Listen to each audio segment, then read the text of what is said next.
Hey, y'all. Welcome to the Common Good Podcast. Rob, it's been a heck of a morning already around here in the studio of Going live at Peacedale 10 Avenue. o'clock. Going live at 10 o'clock.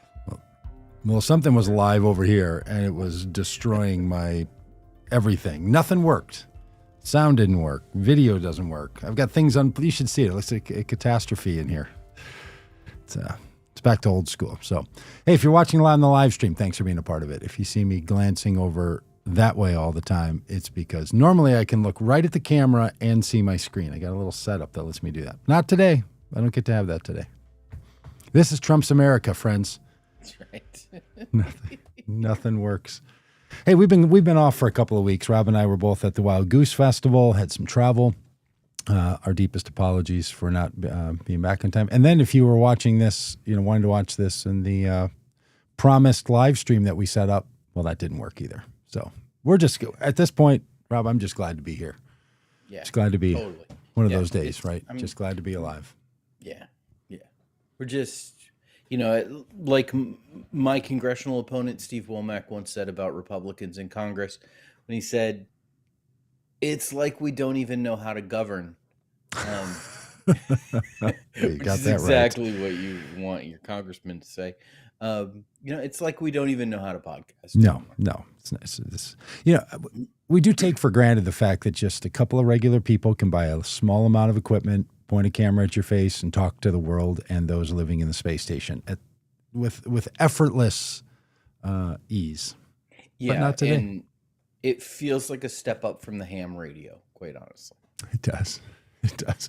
But I'll tell you what, in a power outage, I'm not sure I would go for Ecamm and Restream and Facebook and YouTube and all these places. I think a ham radio is probably going to save the day at some point. All right, let's get the niceties out of the way. Happy Labor Day. Kids back in school.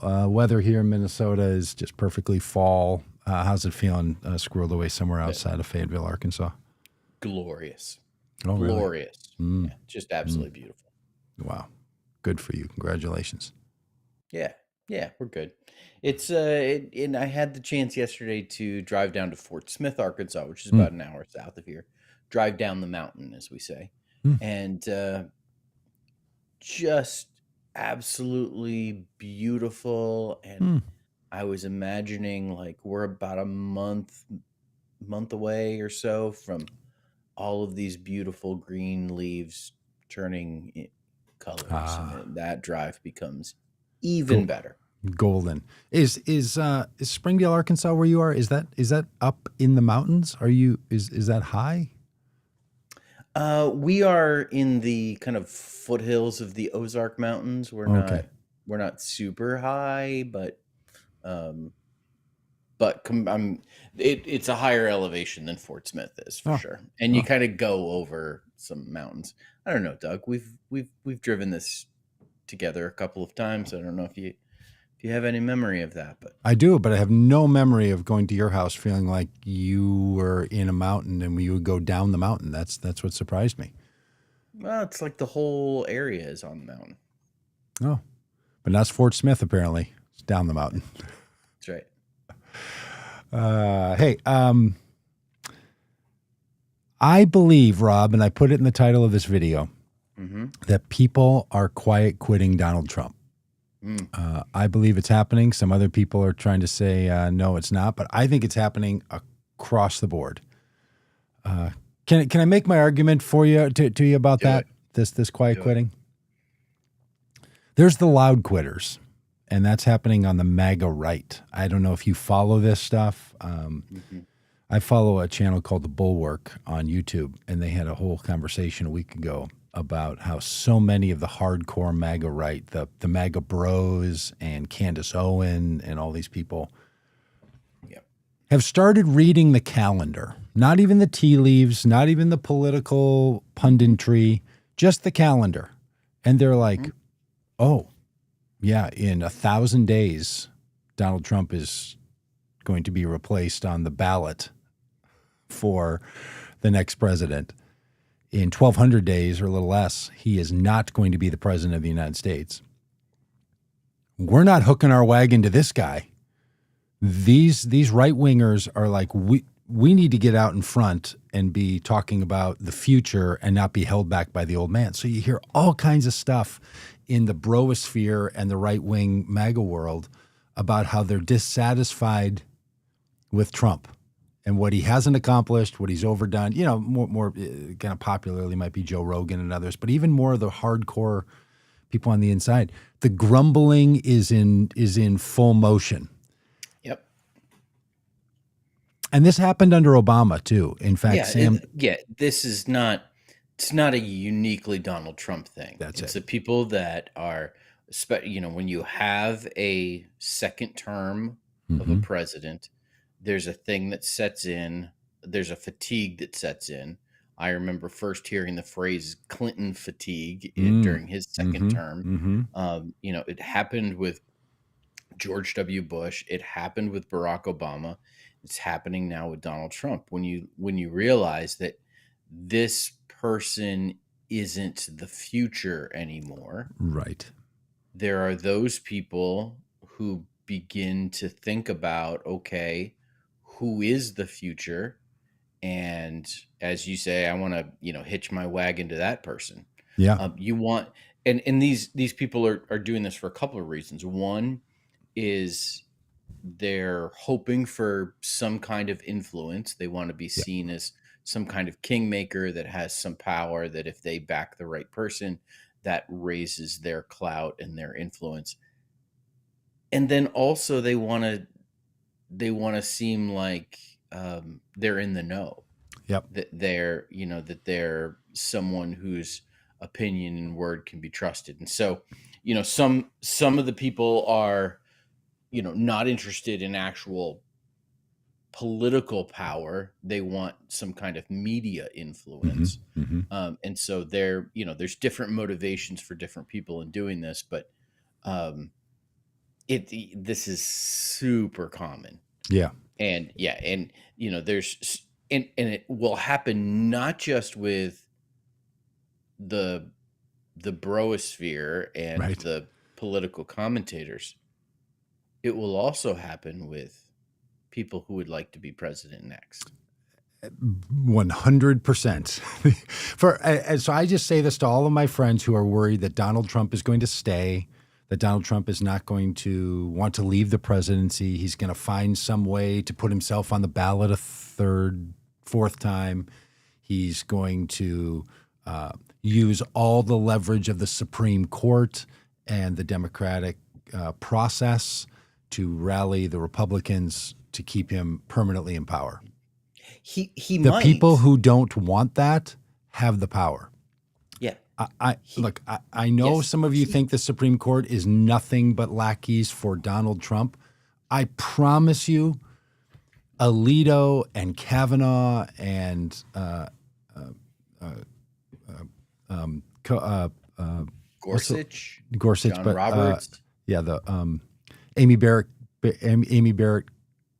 Coney Barrett. Thank you, Coney Barrett. Who, by the way, Rob, I had a dream about. Oh, me and you were with Amy. I don't like this dream at all. See, you hear the world as you are, you dirty old man. Me and you and Amy and John Roberts were doing a podcast together. Oh, fantastic! And it was a whole deal. Was it just an episode or was it an ongoing thing? We couldn't get the episode to launch. It was much like today. We were in a room. We were doing these interviews. We couldn't get the internet to work. And no one was going to believe us. You and I, look, Amy Coney Barrett and Gorsuch and Kavanaugh and John Roberts are like, we're going to be Supreme Court justices for 2 more decades, maybe longer. Like they may have an ideological agreement with Donald Trump and want certain things that Donald Trump wants to happen. What they don't give a care about is if that guy is the president. Your senator, Tom Cotton in Arkansas, does not want Donald Trump to be the permanent king of America. J.D. Vance doesn't want that. J.D. Vance, Marco Rubio, Ted Cruz. None of these people are going to stand for a minute to set aside the Constitution as if Donald Trump is the one that they fundamentally love. Look, politics is a game of using your colleagues and your opponents to your advantage. That is what people have done. That is what people are going to do. That is the way the political system works. So, Yeah. Okay. So we've got the brosphere, we've got the influencers, we've got the commentators who are not so quiet quitting. We've got political leaders that we think are quiet quitting, but they're not going to say it yet. They're going to wait until they launch their presidential exploratory committees. that's right. Doug, I think you're thinking about,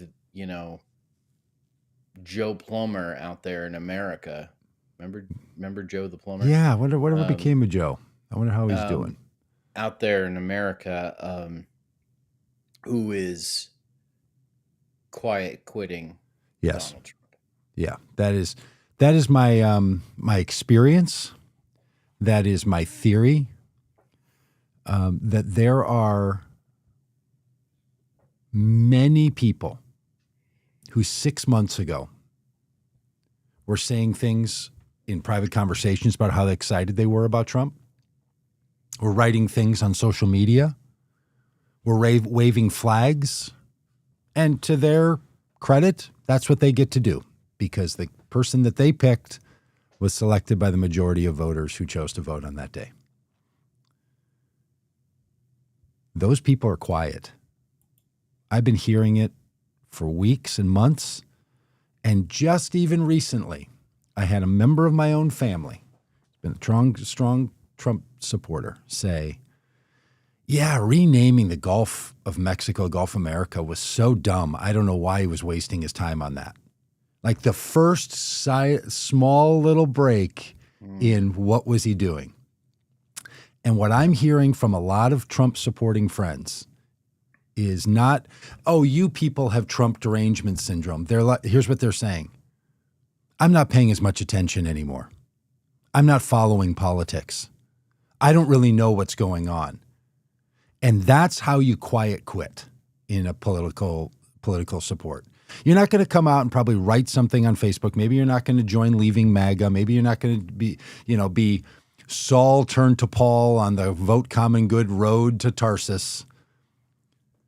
But you will just stop defending the guy.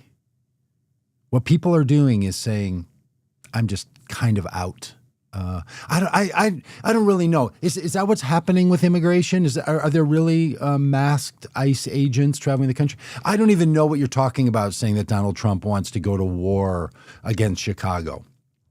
The way people quit supporting someone is they stop paying attention, or they tell people they've stopped paying attention. That the big argument that someone can make is, oh yeah, I'm not so into that stuff like you all are. I'm not paying attention the way that you all are. I think you are exactly right. I think that I think part of that is just Trump fatigue. The guy is exhausting. Mm-hmm. I think part of that is a realization that he is more frail Mm-hmm. than they expected. Mm-hmm.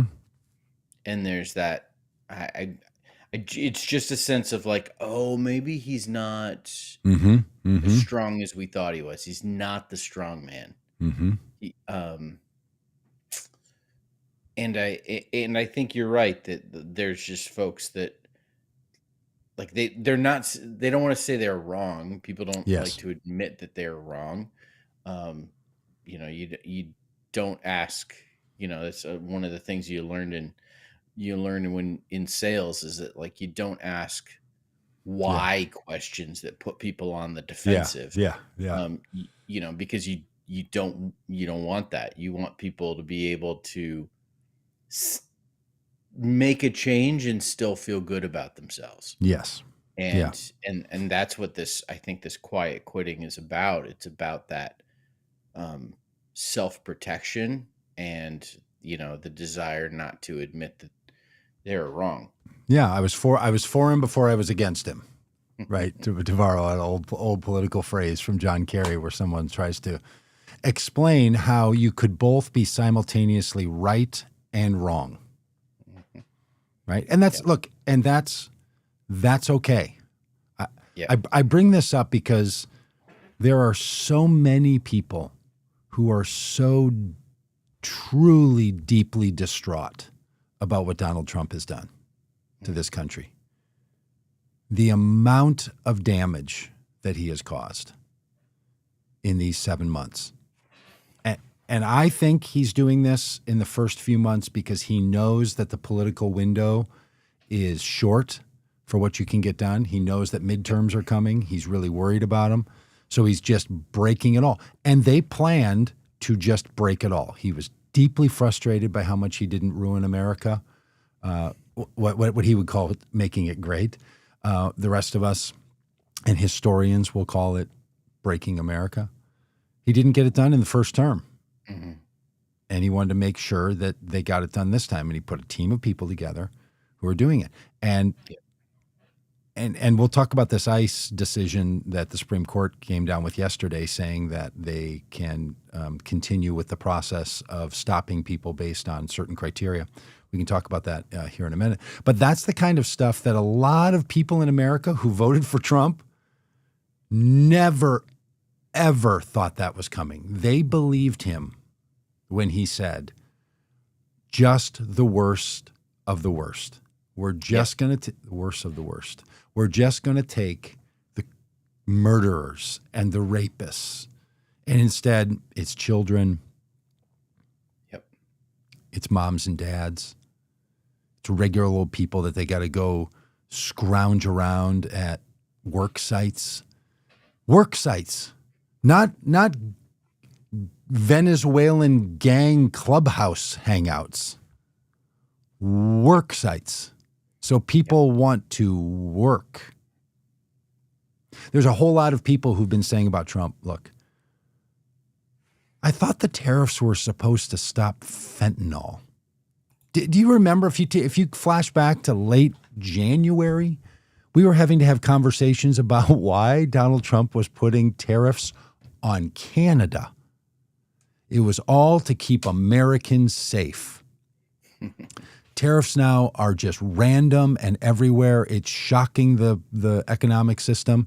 I haven't heard Donald Trump or a Trump supporter talk about fentanyl since February. Have you? Yeah. Have you heard any arguments about let's just keep, now it's let's shoot Venezuelan boats? Yeah.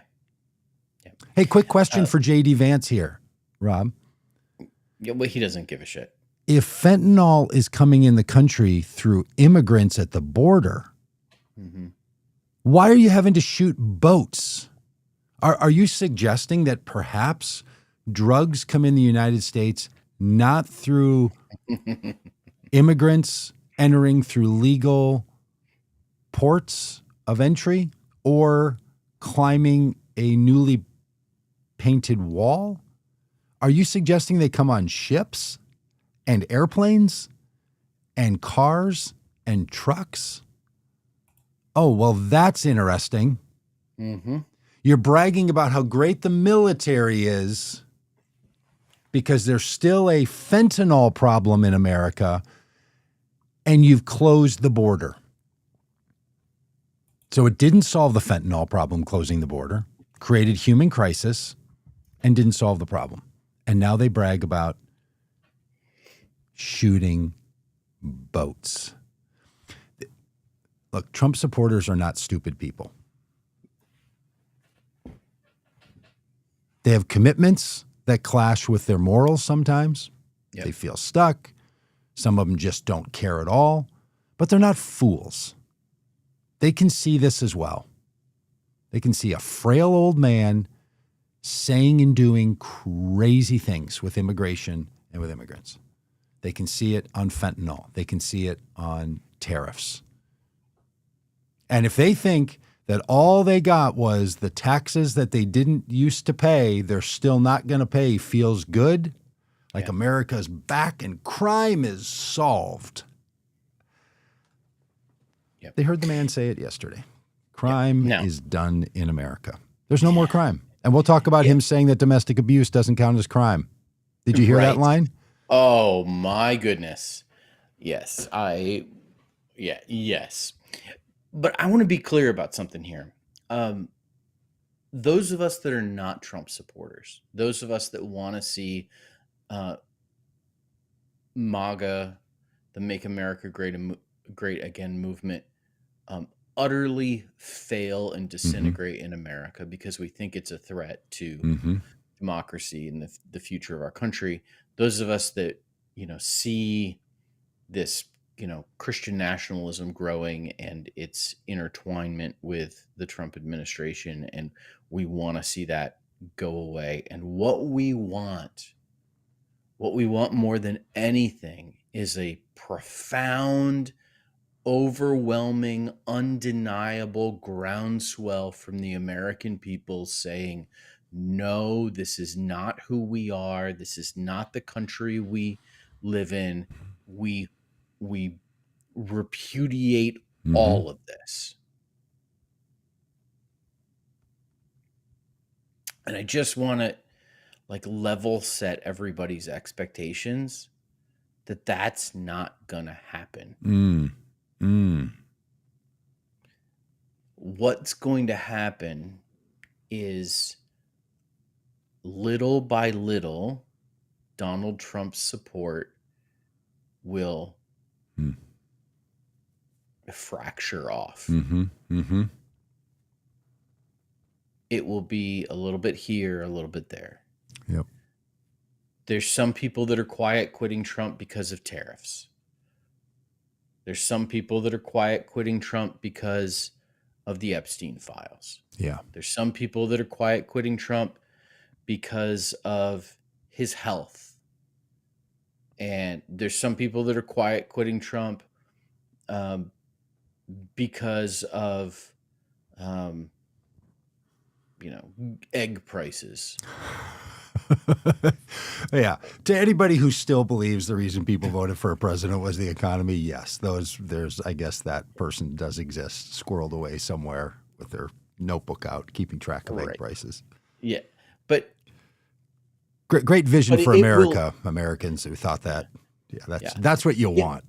It will be like that there are, him renaming the Department of Defense to the Department of War. There's some people that are just going to be like, what's he doing? I can't listen to him anymore. Yep. Yeah. That's the bridge too far. And what we've got to do as people who want to see this movement die is we've got to accept that there's not going to be one cataclysmic event that destroys it. Yep. It's going to be these small fracturings. And there's a couple things we need to do as that happens. One, we need to amplify them so that they have, as much impact as possible. If there's a chance to, push that wedge, push it and make it happen. Yep. And it's so, and this is so hard, I know,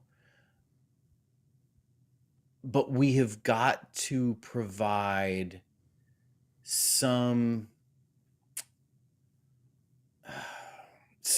refuge for the people who are quiet quitting Trump. Yes. The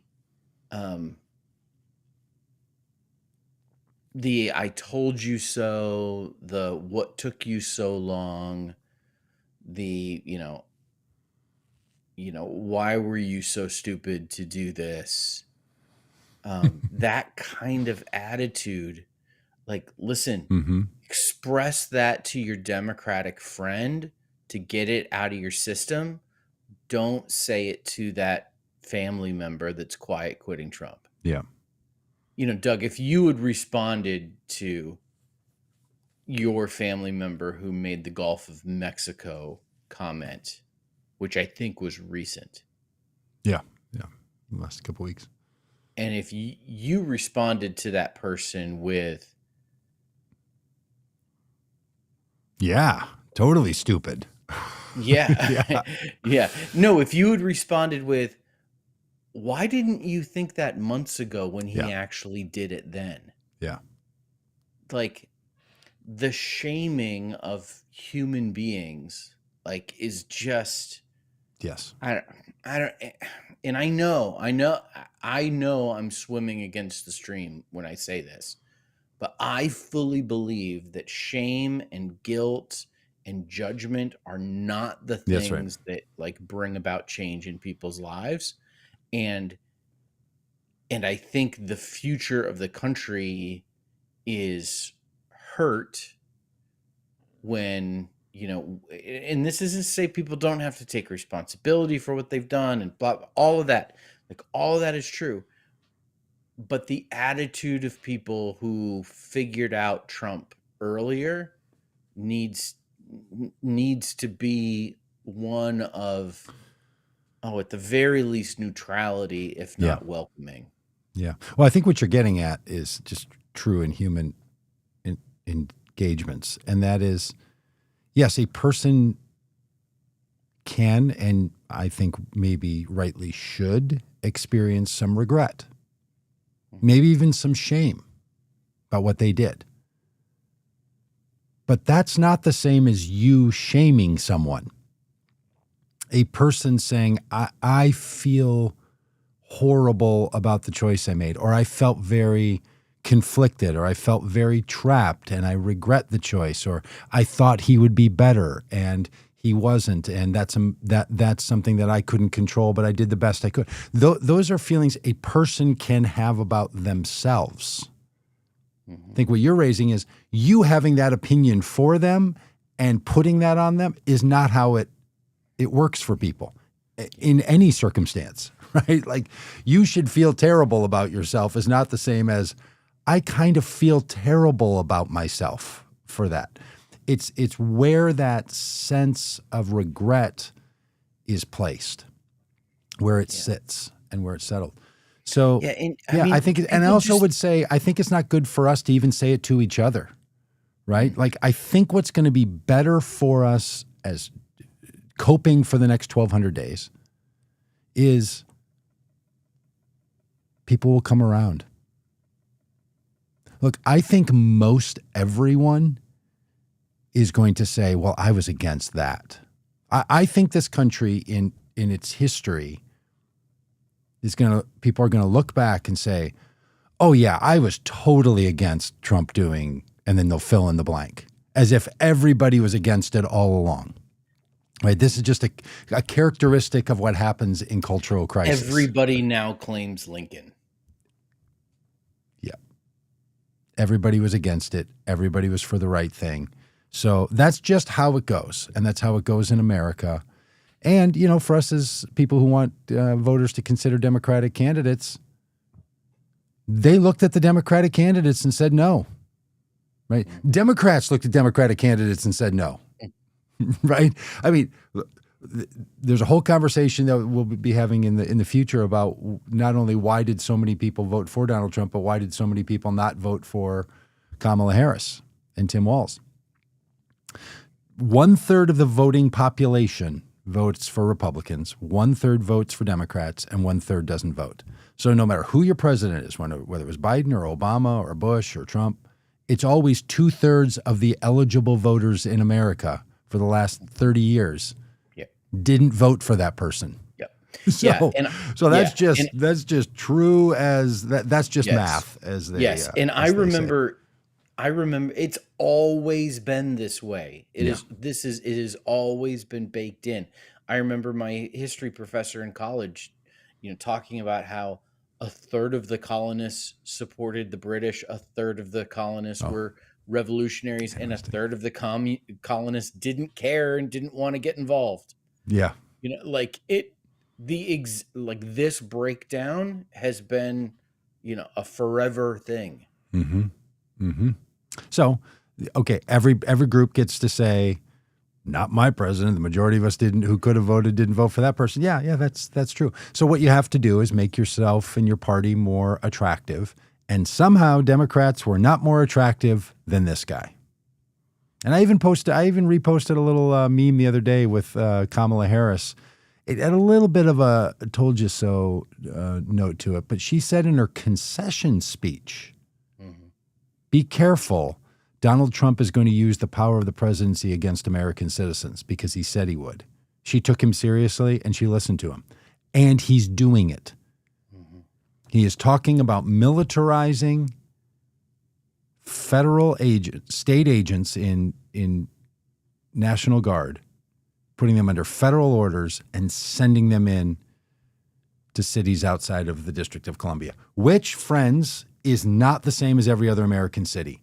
So we should be up in arms about what's going to happen in Chicago, but what's happening in Washington, D.C. is within the purview of the President of the United States. And there are so many things that Donald Trump does that a decent person and a decent president wouldn't do, but that is in the purview of the presidency. And we have to separate those things the president can do and does from the things he can't do and tries to do. That's why on so many issues, Trump has been turned back by courts and will continue to be turned back because they're not in the power of the presidency. Washington, D.C. is not a state. They want statehood. I think they deserve statehood. The whole conversation we could have about D.C. statehood that matters to almost no one if you don't live in Washington, D.C. But what he did in Washington, D.C. to put the National Guard into place to reinforce law enforcement there, I don't think he should have done, but he had the right to do. That's not true for Chicago. That wasn't true for Los Angeles when he sent the military in. He can declare a crisis and move in military for a short period of time for a whole set of reasons. That's in the purview of the presidency. But it has to be legitimate, and it can't be standing force. If he does it in Chicago, we're in a whole different ballgame. His people know that. He's going to try to push the power of the presidency, and we're going to have a debate about that. This stuff gets complicated. And look, I think we probably have the bona fides of being as anti-Trump as possible. And if there's any way I could stand more against Donald Trump, please let me know and I'll join it. And by the way, if you're in the chat right now on the live stream, I can't see the comments. Can you see comments? Do you see comments? I can, and I don't folks see them don't at all. agree with us. Can you can't put them on the screen, but can you read some out? Yeah. So Alex says, no Trump supporter who I know has changed their mind in any way about Trump. I wish I knew just one who has changed their mind. And Squirrely Prepper follows that up with same here, Alex. Okay, that's not agreeing with us. I'm not going to belabor the point. But here's the thing, Alex. Do you hear the same thing from your Trump supporters in the same volume that you used to? This is the difference between quiet quitting and saying I disagree with Trump. The way people do it, like think about the way maybe you stopped supporting Joe Biden, or the way maybe you were frustrated with Obama or Clinton if you voted for those presidents. That you didn't step out and say, I now am opposed to the person. Yeah. You stopped supporting. Yeah. You got quiet. You moved away. You stopped saying things. I promise you the amount of just look at your friends' stuff about what they're saying publicly. I get it that people are saying, I don't hear them say I'm against Trump. That's different than how it really normally happens, which is that someone just says nothing anymore. Yeah. Let me give you a sports analogy to this. The University of Arkansas Razorbacks football team is right now 2-0. Wow. Feels really good. But then you realize the teams that they have beaten are, well, not great football teams. Not big college football powerhouses. you're happy that they won those games. But this next week they're playing Ole Miss, who's a ranked team. They play Ole Miss and say they lose that game. And then they, lose at some point to LSU. And then they lose to Texas. And then they lose to Alabama because these are really hard teams that they're in the same conference with. And all of a sudden it's like, hey, you're watching the Razorback game today? Yeah, I'm not watching. By the time we get to the Missouri game at the end of the season, if they've already lost 4 games, it's like, yeah, I'm a fan, but I'm not gonna I'm not posting on Facebook about the Razorbacks. I'm not listening to sports radio to about how great they're doing or how bad. Not following the team as much this year. Yep. I'm just Are you gonna watch the game on Saturday? Yep. If we're not shopping or something, that's what quiet quitting is. Yep. It's that it's just that slow, it just isn't as important as it used to be. Yep. And if you are trying to recruit someone to care about something else, you see that as an opportunity. Oh, you're not watching the game on Saturday? Why don't you come do this other thing with me? Why don't you? There's now an opportunity. Take these as opportunities. Now, look, is that going to be true of everyone? And is every person that you are trying to track where they are on Trump going to do it in a way that you want? I'm just suggesting, because it's happening all over the country, every level. If you start paying attention to the veracity at which people are supporting the guy, the veracity at which they are proud of it, where they feel good about it, that is in serious trouble. Mm-hmm. So that's my contention. Okay. I know it's happening. It's happening across and the Trump people are petrified about it. The Epstein thing is, sort of front and center on a lot of this. But man, a lot of libertarians are really bothered by Trump wanting to bring the military into Chicago, right? Mm-hmm. They're like, we feel like we fought a war for states' rights. This administration is such a catastrophe at pretty much every level. I don't know if we're in a recession technically yet, but we're going to be in one. Job gains are anemic. They're going in the wrong way. Inflation is up. It's just, and that's true because every day Donald Trump talks about how great it's all going. And we know that it's not. All right, can we talk a little bit about this thing with the Supreme Court and because it's the most... Yeah. It's the newest of the things that make someone believe that the Supreme Court is in the pocket of Donald Trump. What the Trump team has done was to pay attention to what's inside the authority of the presidency. And they're going to do everything. And a lot of decent-minded people feel like those things are wrong, immoral, and anti-American. I believe that with nearly everything he's done, especially on immigration and ICE enforcement. But they know what's inside the power of the presidency. And Justice Kavanaugh, in his concurrence, 10-page concurrence yesterday, on why they've said that ICE agents in California, where their lawsuit was brought, can continue to use a set of facts to detain a person to determine their status in the United States. They can't use simply their race. He made that explicit. Cannot use skin color only.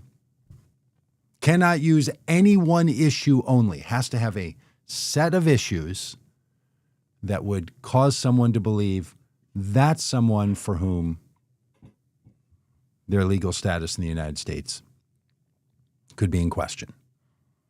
So they did not say yesterday you can just round people up because they have dark skin. Said just the opposite of that. Look, and if we're going to oppose Donald Trump, we need to oppose him with truth and the facts.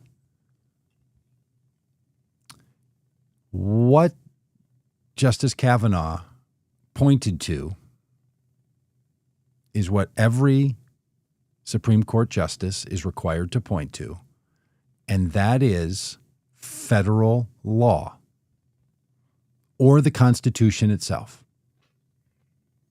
And the reason the court ruled the way it did is because in 1952, the Naturalization and Citizens Act said that agents that we now would call ICE have gone under a lot of different banners. Anybody who's doing border security, immigration security, can use things just like that to check someone's status, can detain them based on arguable facts that would say this person's in the country illegally. If you want to solve this problem, you don't scream only at the Supreme Court. You don't scream at the president. You elect new members of Congress to change that law. Mm-hmm. That law has been in place for 70 plus years. It's a bad law. Yep. And we've been living on it and doing nothing about it. Yep. So when you meet somebody running for Congress, the Robb Ryerson of your town, you ask them, do they know the Naturalization and Citizens Act from 1952? And if not, ask them to look at it and to tell you the next time you get together what they're going to do to change it. Yeah. Look, when you have a maniacal president with no morals, it is our laws that need to protect the American people from that president. And we have a set of people in our system who make laws. It's not currently me and you. It's soon going to be Robb and roughly 550 other people who are going to make those laws. Change the law. Yeah. Yeah. The reality is that ICE and Customs and Border Patrol within 100 miles of a United States border have abilities, have opportunity, fewer restrictions. I mean, they're basically not bound by the Constitution. That's right. The things that But by law, they are not bound by the constitutional requirements. Right. Yes. Like this has been written into law. Other law enforcement officials, other law enforcement branches, your local police, your sheriff, your state police, all of that, like they have to abide by the Constitution. Mm-hmm. Mm-hmm. Law has been written that allows Customs and Border Patrol and ICE to operate in a way where they are, and the argument is that, well, they're seeking to apprehend illegal aliens, illegal immigrants are, and this is their argument, not mine, don't have constitutional rights. And so and now the reality is that something like 75% of the US population lives within that band of 100 miles from a US border. Yes. Because that includes Los Angeles and New York City and any of our coastal cities. Yeah. All around the country.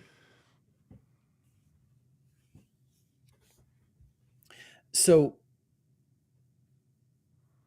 what we have to do, and I said this last night when I spoke to the wonderful folks at the Sebastian County Democratic Gathering in Sebastian County, Arkansas. Listen, the only thing that's going to stop Donald Trump, I am fully convinced that there is one and only one thing we can do to stop Donald Trump. We've got to flip Congress. Yes. That's it. Listen, I'm all for protesting. Yeah. No protest is no large gathering of people raising their voices is going to stop Donald Trump. It's not going to do it. One day. And between now and then, like, elections have consequences, and somebody asked a question last night about the high cost of living and what can be done about it.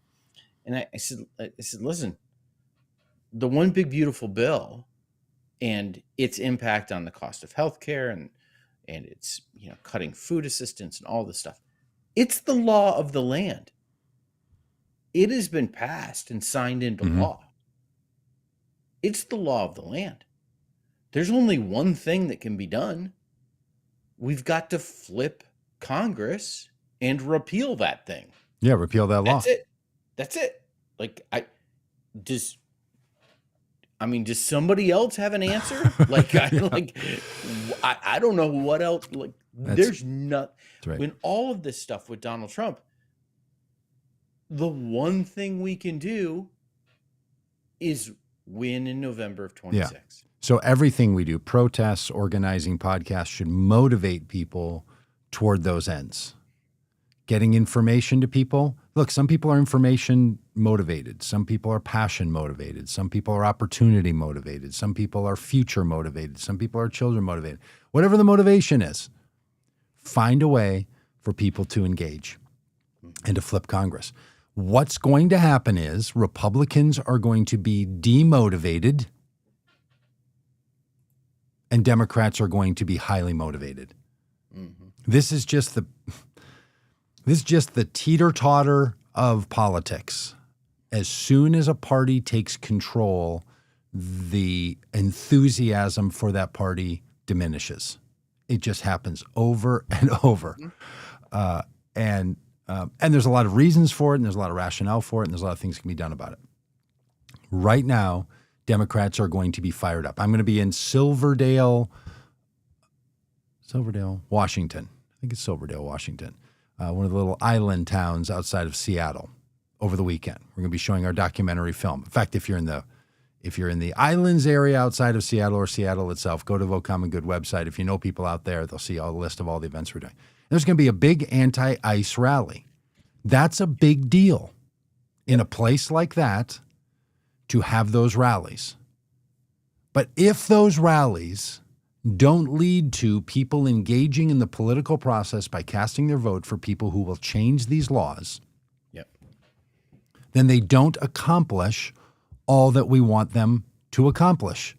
They have to move toward political change. And the only way Rob and I know that we've ever experienced political change on any mass scale is not to change the hearts of lawmakers, is to change who the lawmaker is.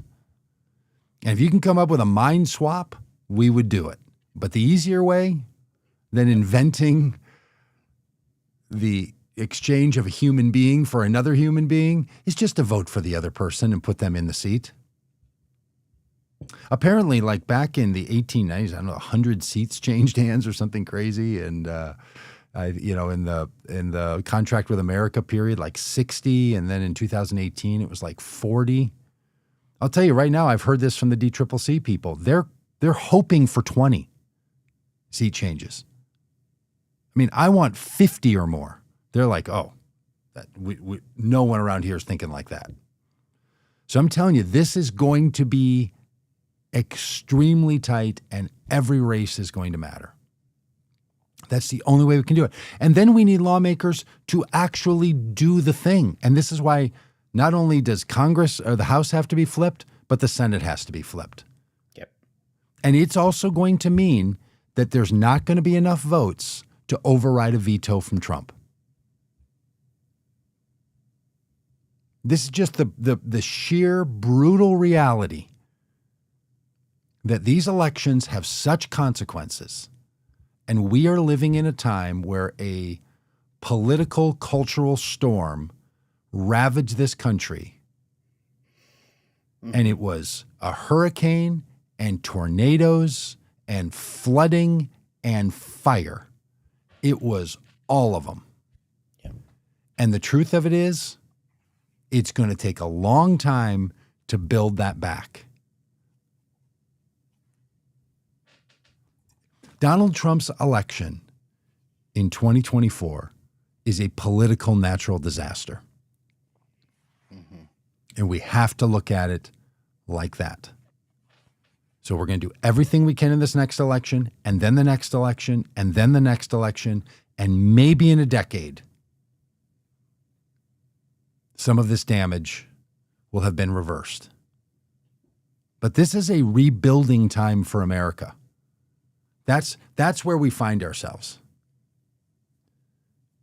And so people are changing. People are fed up with the guy. People are embarrassed with the guy. And sure, there's those people that are like, this is exactly what we voted for. Well, good for you. Yeah, that's great. Good for you. Some of those people are going to vote for Gavin Newsom in the next election, or they're going to vote for J.D. Pritzker. Who, by the way, Donald Trump's just total stupidity. If you want to try to make a star in the political scene out of a governor who said he wants to run for president, maybe you don't attack his state. Like, I know Trump thinks what we're going to do is go after California because Gavin Newsom wants to be the next president. We're going to go after Illinois because J.D. Pritzker wants to be the next president. That's like the dumbest thing you could do. That's right. Do you know how many people now have heard of J.D. Pritzker and had no idea who that was and still can't spell the name? Either the J.D. or the Pritzker? They're just brand new to all of this. Never heard of the guy. And they're like, oh, I like that guy.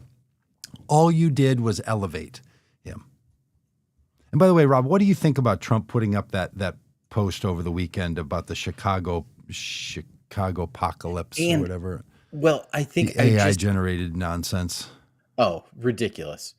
And just to say all about this, I think I called him J.P. Pritzker. I think you've been calling him J.D. Pritzker. I did just now. His name is J.B. Pritzker. J.B. Like that's a problem. That's how much we don't know about this guy.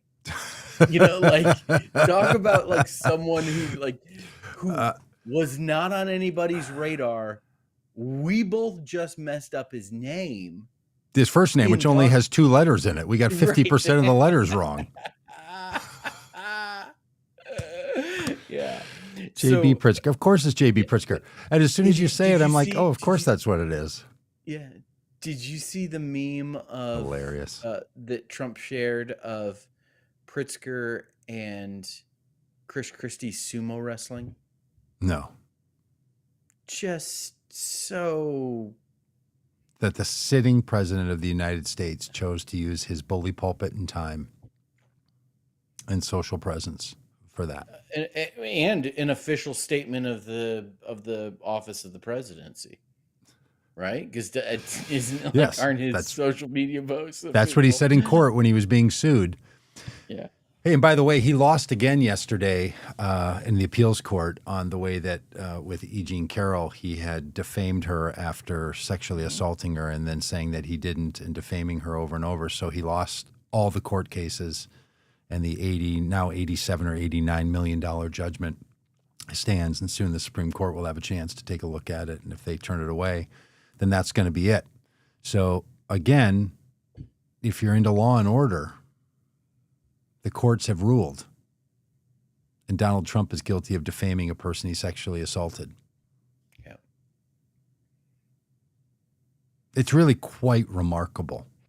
It really is. How much personal and national damage can be caused. And then there's people that I know, Rob, who don't pay any attention to it at all. And man, there are days where I see those people and I hear them and we talk about other stuff, and they're just like, I don't know. I just don't pay a lot of attention to politics. I mean, I hate Trump, but I don't know. Like, it's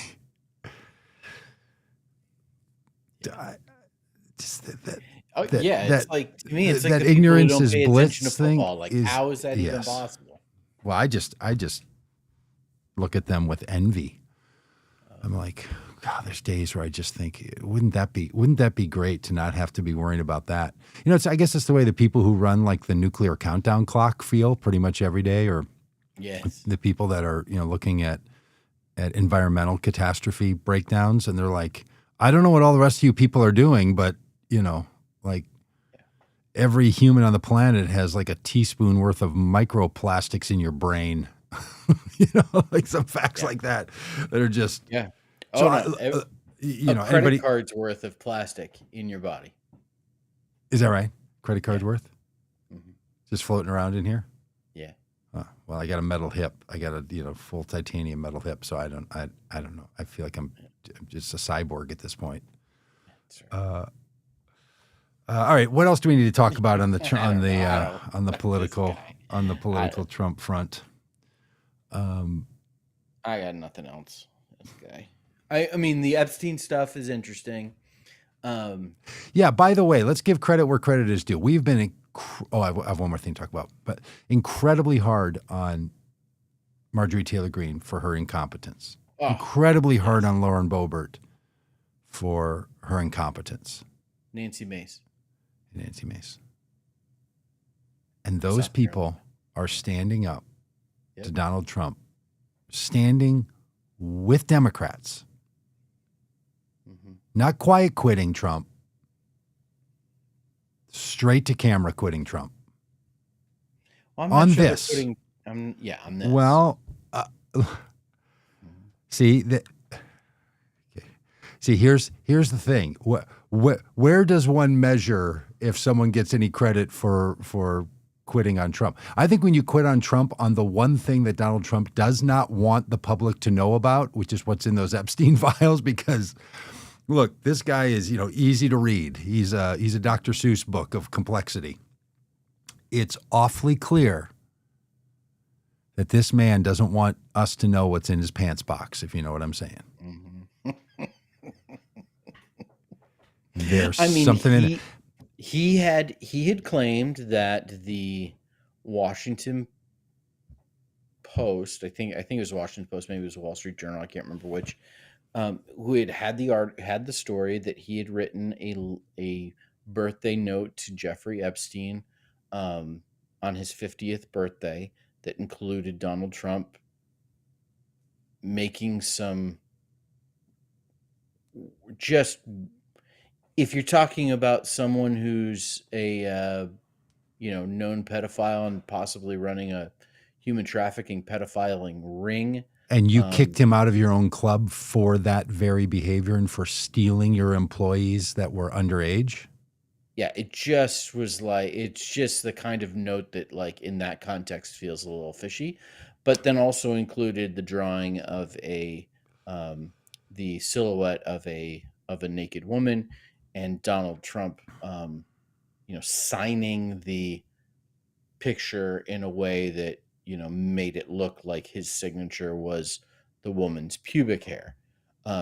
Wall Street Journal or Washington Post, I can't remember which, reported on this. Trump claimed it was a hoax. It never happened. It didn't exist, blah, blah, blah. And yesterday, in the files that the FBI had turned over to House Oversight Committee, Democrats on the House Oversight Committee released this birthday book that was given to Jeffrey Epstein on his 50th birthday, including the picture drawn by Donald Trump and the little poem and his signature and all of it. And I will say, also, just for the sake of clarity for all of you people who don't understand how this works, also a note in this birthday book from Bill Clinton to Jeffrey Epstein that included a really creepy reference to his childlike curiosity, which, ew. Wow.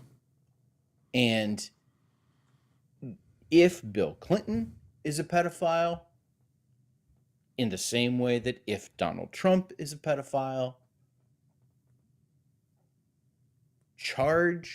indict, charge, arrest, publicly expose, convict, and punish according to the law any and all of them, regardless of political party. Yes. Do your job. Yep. Hey, Donald Trump was also at the Museum of the Bible, which I haven't been to in Washington, D.C. Have you been to the Museum of the Bible? No, I've been to a Museum of the Bible in Orlando, Florida. There's one in Washington, D.C. He went there and made comments to the about the newly launched religious Gospel according to liberty. Donald Trump. The religious. You should try to put that in your book in the bookstore. The Religious Liberty Commission or whatever they put together, and Donald Trump's made it perfectly clear that he's pushing a Christian nationalist agenda. Just on the basic definition, at Vote Common Good, we offer a lot of definitions and a whole curriculum on Christian nationalism. Basic definition: the belief that the United States government derives its authority and power from Christianity and therefore should preference Christianity in the nation. Donald Trump has come out over and over and over in explicit ways and implicit ways saying that he thinks Christianity should have a dominant role in American society and be given extra privilege. Now by saying that there are anti-Christian bias in the country, and he has set up a special commission to hunt it down. Donald Trump, if there were a government agency hunting down anti-Christian activity in the country, you would be the center of the target. Oh, my heart. Your presidency is the most anti-Christian presidency in American history. It violates what it means for America to hold a pluralistic set of religions, and it violates the very tenets of the religion that we call Christianity. Your administration and you should be charged by that very commission if they were doing their job, and they shouldn't be commissioned to do that job.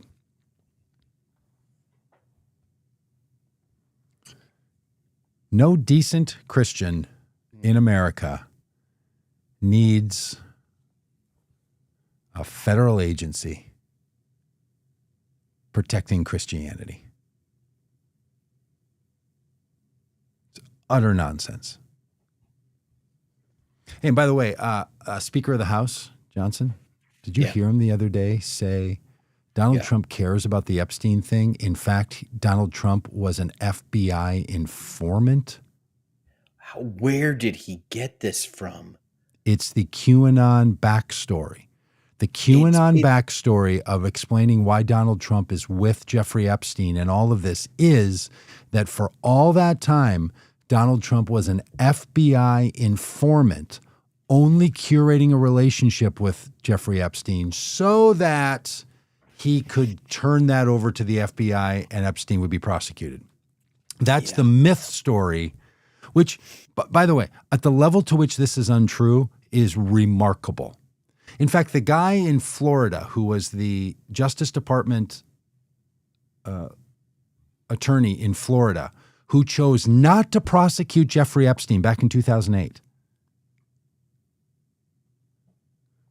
when Jeffrey Epstein had among his lawyers Dershowitz and Ken Starr, and negotiated a 54 felony pedophile count down to nothing.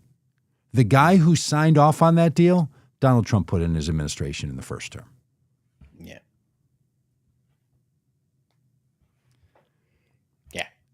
Johnson comes out and says to reporters, Donald Trump cares about this. He was an FBI informant. And then the next day, yesterday, had to walk it back and be like, oh, no. The idea that the Speaker of the House is so tapped into the most obscure QAnon conspiracies is deeply concerning.